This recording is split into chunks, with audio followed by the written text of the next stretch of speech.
La méditation de ce 4 août est intitulée « Le temps de l'examen du cœur ». Examinez-vous vous-même pour savoir si vous êtes dans la foi. Éprouvez-vous vous-même. 2 Corinthiens 13, 5. La maturité du chrétien se mesure à l'emploi qu'il fait des talents que Dieu lui a confiés. Les membres de la famille humaine ne sont de véritables enfants de Dieu que s'ils utilisent leurs dons pour le bien d'autrui. C'est en exerçant un ministère en faveur des autres que l'homme s'approche le plus de Dieu. Celui qui est loyal à Dieu favorise le bonheur d'autrui dans sa vie terrestre et l'aide également à accéder à la vie à venir. L'homme doit aimer Dieu de toute sa force, de toute son âme et de toute sa pensée, et son prochain comme lui-même. Cela n'est possible que dans l'abnégation.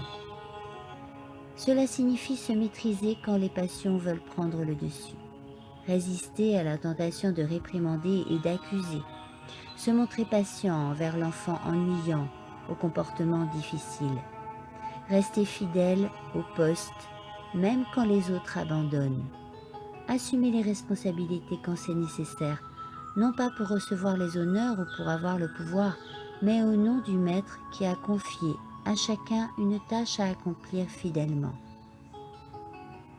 Cela signifie faire le bien, alors que notre tendance naturelle nous pousserait à penser d'abord à nous et à faire ce qui nous plaît. Cela signifie œuvrer avec patience et bonne humeur pour le bien d'autrui, même quand nos efforts ne semblent pas être appréciés. Amis chrétiens, examinons-nous pour vérifier que la parole de Dieu gouverne réellement notre vie.